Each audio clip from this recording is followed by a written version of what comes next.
Morning, everybody. It's the 6th of January. We are Signal Centre Talking Ball. I'm Joe Neighbour, joined by Steve O'Hare. Morning, Steve. Morning, Joe. All right. Yes, not too bad, thank you. And yourself? Fuming, mate. Fuming. Fuming, what's happened? Gold. Gold. We're Oh, talking. right, Yeah, yeah. we'll get round to it.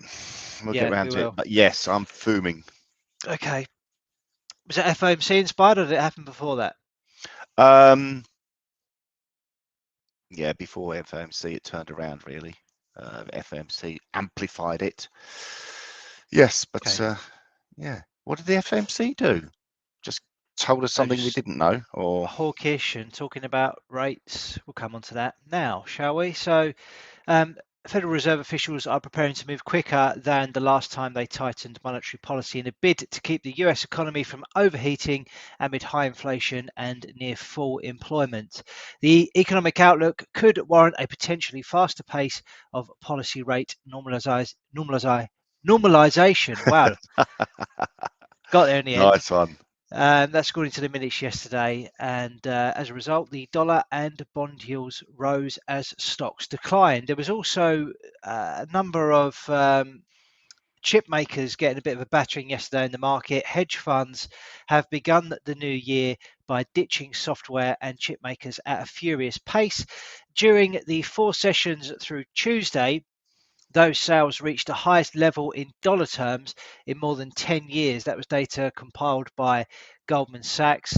The Nasdaq dropped by more than 3% yesterday, its worst day since March last year, and the futures are again lower this morning, not by a huge amount, but still printing in the red. The Fed minutes put the cat amongst the pigeons, sparking a bit of a sell-off on Wall Street, and obviously tech was the hardest hit on that front. In terms of Omicron, I don't think there's much to update on. I think France are struggling to contain the spread of Omicron as new variants hit records yesterday. That's after President Emmanuel Macron took a political gamble by saying his government vaccination strategy was to piss off people who hadn't taken the coronavirus shot. That's a quote. Interesting. Weird. Meanwhile, in Asia, virus alert levels are being raised across a number of countries, adding to yesterday's news of restrictions in Hong Kong. Interesting stuff going on. Obviously, the big news, I think, is the sell-off that we're seeing in the equity markets, but we'll come on to that shortly. Steve, obviously, you had a point to make on gold as well. Where would you like to start the analysis today? I'll start with gold, mate. Also, I heard yesterday, well, I just read yesterday, I saw an interview. Apparently, there's some people in the US taking the US Attorney General to court for the vaccinating the public, basically making people take the vaccine. So Okay. I'm sure you're Wow. going to get a lot of that, more news about that over the coming days, months, years, where they've worked out it was actually illegal. So it's against the statute, against the law. There's a number of laws that has been broken when you coerce someone into taking some form of medication or something. It's quite interesting. But obviously the skeptics are on it now, and they're smashing it. Novak Djokovic will be all over it, won't he? Yeah. Has he didn't get into the Australian Open, did he? No, they did. They originally said he was granted A visa. a visa on medical exemptions, but then he can't prove it when he's got there. So he's flown out there Is this because of the from vaccine? Serbia. I don't know if he's based in Serbia. Yeah, because he refuses to get vaccinated, doesn't he? And all the Australians are kicking up how they had all these brutal lockdowns, and he was just going to waltz in and play. One rule for one rule for another kind of thing. But it looks like they've booted him out or not let him in. Wow, dear oh dear. What is the world coming to, Joe? Anyway, let's have a look at gold. Long-term charts, I'm bullish on gold. See this flag formation that's forming, but there's still plenty of opportunity for it to retest the support level. This is the real huge band of support. It's a $300 band. And we've just retested yesterday. I sold this on Tuesday. I bought it yesterday and was very close to a winning trade yesterday and then got stopped out. So pretty frustrating. Upward trending support line. We have support coming in today at 1767, and it looks like that it does have potential on the downside. So I'll feel a bit of a fool if I sell it today and get stopped out. So I'll have to avoid gold today, so I don't look so stupid. But yeah, shooting star type candle yesterday. Price action stalled again in front of this real pivotal level, $1,834, stalled just in front of it, and rejected in the afternoon. And after the Fed minutes came out, it projected lower even further. So yeah, for me, it's there's a bit of support coming in around about the 1790 area, down to 1785, but main upward trending tentative support line, because there's only 2 points here. So really looking for a third point to really finish it off. 1767 for gold. Crude oil, similar sort of formation yesterday, rejected the rally higher, 78.25 we got up to, and then turned around, turned tail. Although this morning we have hit yesterday's low and reacted higher, so a positive start to the morning. But we said yesterday the MACD is stalling a little bit. We have potentially this head and shoulders formation, but it's a long way off. We're at the top of the right shoulder, which is always the tricky one to predict. Somewhere between the 61.8 and 78.6% Fibonacci retracement level would be a normal correction in markets. So looking to fade here is quite aggressive way of trading this formation, but sometimes it can pay off. But keep the stop very tight on that. Same sort of price action yesterday in Brent crude oil. We got up to, what did we get up to? 81.25. That's obviously trading at a premium, about a $3 premium to WTI crude oil. And that formed a shooting star also. You can see the rejection, and we've rallied off the lows. This morning we had a dip lower, rallied off the lows, trading around mid-range of yesterday. Natural gas in this sideways trading pattern. We got the high at $4.05. We got the low at $3.50. A break of that range really should lead to the next extension. But while we're in this range, worth trading it. Done gold, so I'll move on. Cryptocurrencies under pressure, baby. So this is a short-term upward trending support line which we're testing, breaking now. This is a longer term one which we're taking from way back in October 2020, when we were all the way down below 10,000, and we had a number of points here connecting this trend line, and we revisited in July 2021 when we got back down to this 28,800 level. And we are looking to target it very soon, around about 40,200 that comes in at. So interesting. As I've said since the start of the year, again, we've got this head and shoulders formation. We've had the rally up from 28,800, this impulsive move higher to the all-time highs at 69,000, rejected, and we've played around a little bit, but stalled in front of 53,000 and rejected lower. So this could potentially be a breaking of the neckline of this head and shoulders formation. So really interesting price action taking place at the moment. Off just under 1% today, but yeah, that's my sort of doomsday prediction for Bitcoin is playing out in front of our eyes. Wow, isn't that incredible? Ethereum has had a bit of a pounding, just under 4% lower. It's broken this support which we saw 4th of December, which was at 3,470, trading at 3,000, just about 3,400. So yeah, doesn't look too clever for Ethereum either. Looking negative across the board on the cryptocurrencies. Ripple trading at 75. The support there is coming in at 65. Cardano is playing or toying with this upward trending support line. A break of here, and I think we could open up a move down towards 93. So it's a break of 120 area. That's the support there. Yeah, looking at indices, I didn't really focus on indices yesterday, and it had that reversal no, it's not really turnaround Tuesday because it was Wednesday yesterday, but we had the turnaround day yesterday. FTSE topped out at 74.73, rejected lower. We had a sell-off this morning, but we recovered from that negative sell-off. DAX formed a shooting star yesterday, which is a negative formation. We have rallied back from the lows. We did get down to 15,970. We've rallied back quite strongly. Maybe a potential for a talking bull trade there. I like, I like when there's pressure on the indices, I do like to go with it. Bearish outside candle on the Dow yesterday after posting a new all-time high. Let's get the price up there. So traded just below 37,000, about 45 points short of it, and then rejected aggressively lower. I mean, that's a really, really nice turnaround. We can see the momentum stalling and potential for a MACD crossover, which will add to the negativity surrounding Dow. But Nasdaq really did take a battering. I mean, that's a pretty huge move overall. Was it 3% lower? 500 points. It's a big point move lower. We've got support coming in at 15,500. So we're trading about 250 points above there.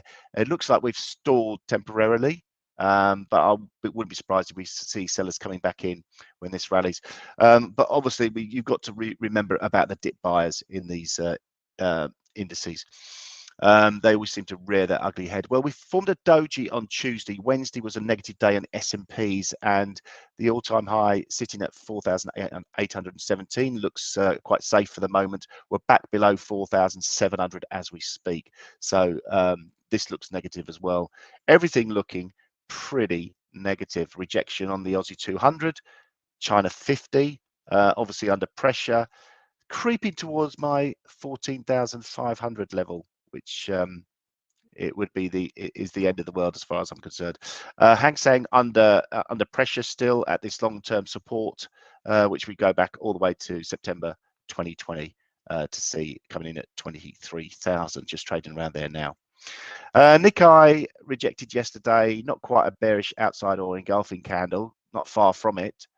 Bearish inside a Harami, and then we had a follow through today. We've taken out the support from last week, just trading above the support again from last week. So we captured ground above 28,600. So, but yeah, looking negative on the technical indicators for Nikkei as well. So yeah, feels a bit frightening.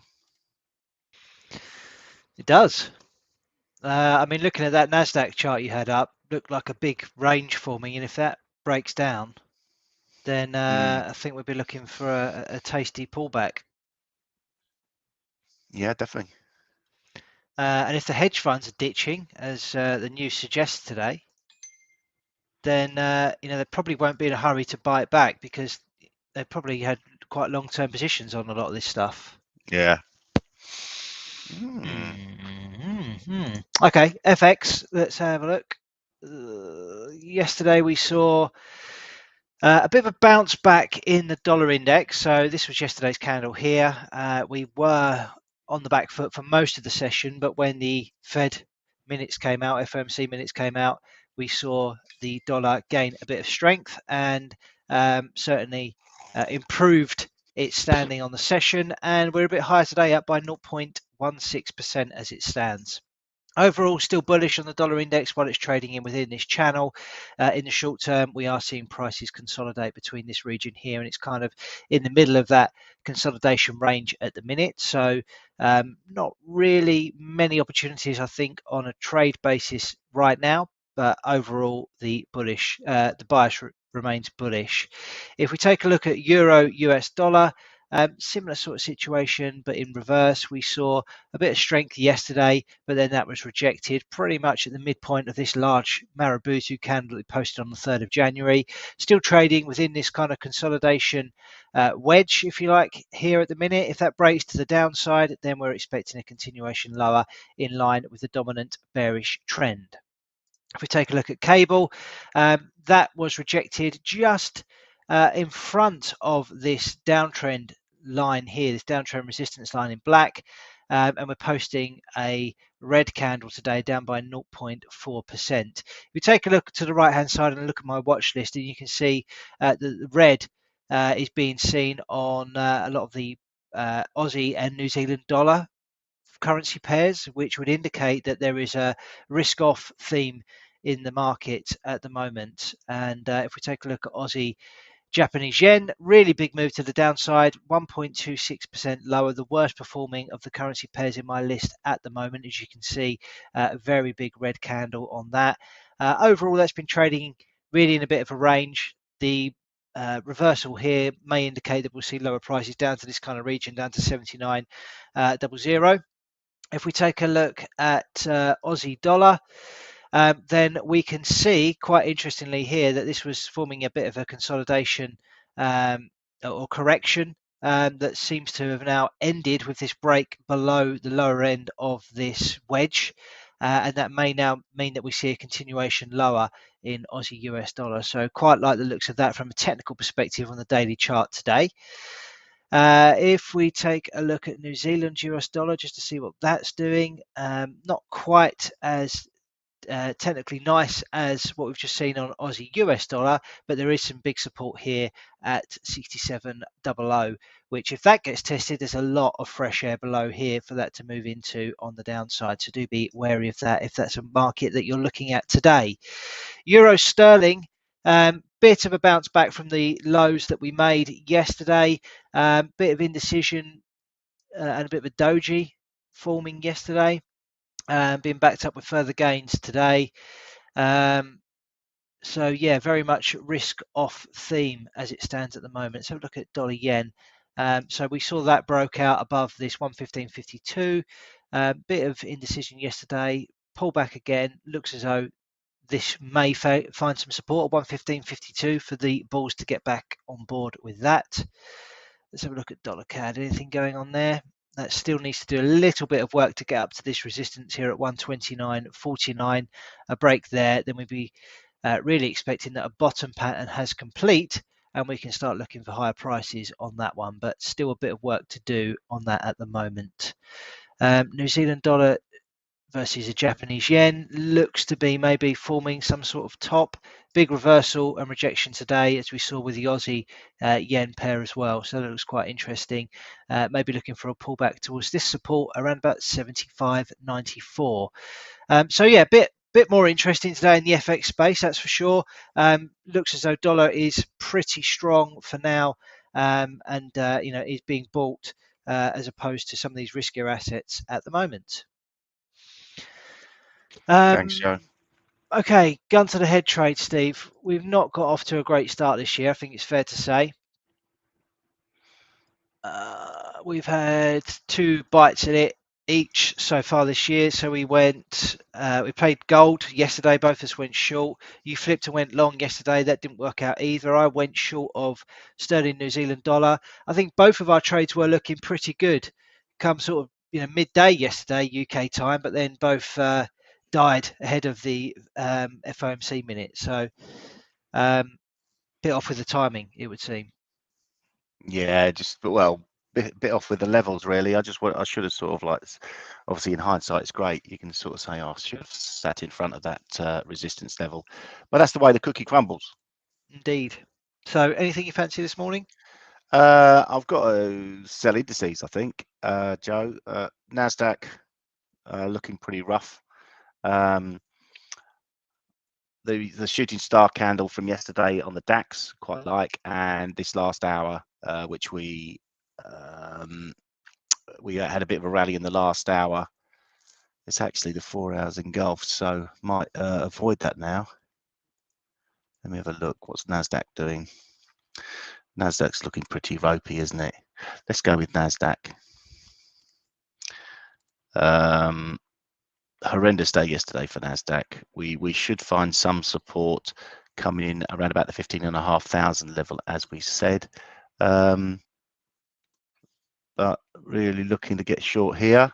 15,726.5. The stop can bring the stop down to around about 15,826.5.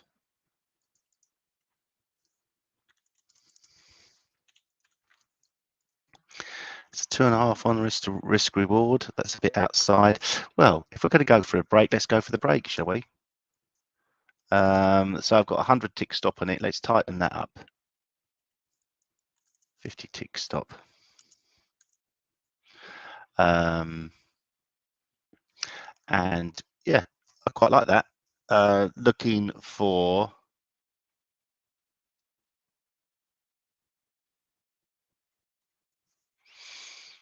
4-to-1 risk reward.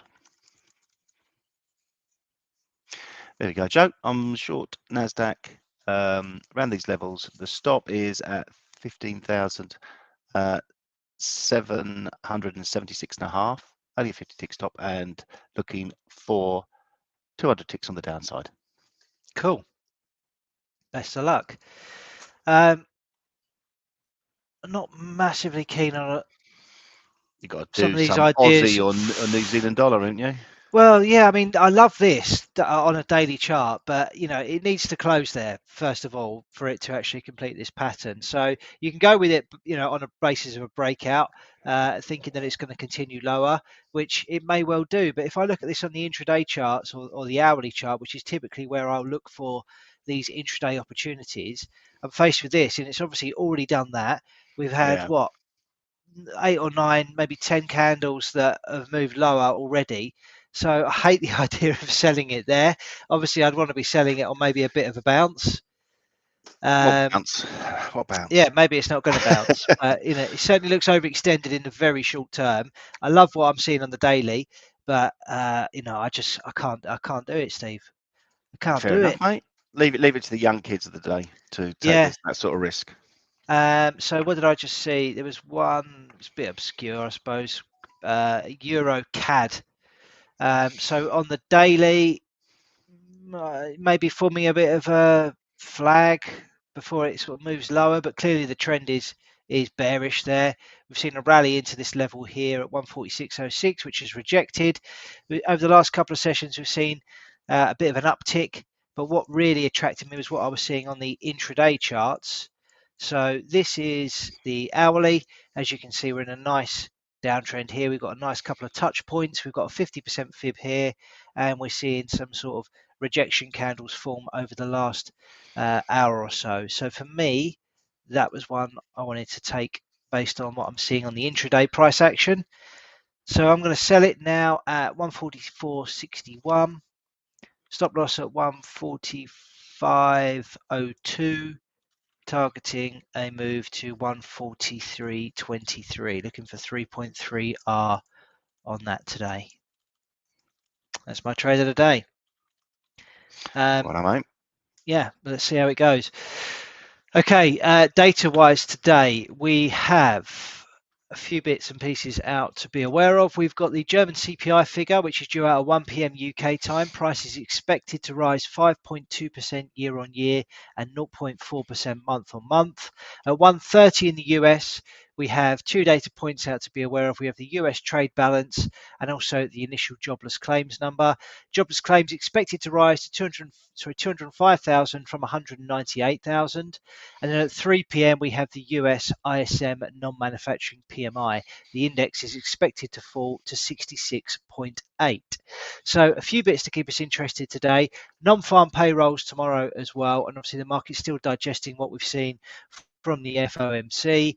And of course, we're in the midst of this correction on Nasdaq. And Nasdaq has been really leading the way in terms of the indices for quite some time now. So if that does start to unravel, could have some pretty big consequences, I think, for the rest of the equity markets as well. So yeah, keep an eye on that if you're trading today.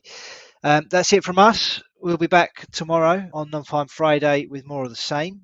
And until then, everybody, have a very good day. Cheers, Joe. Cheers, Em.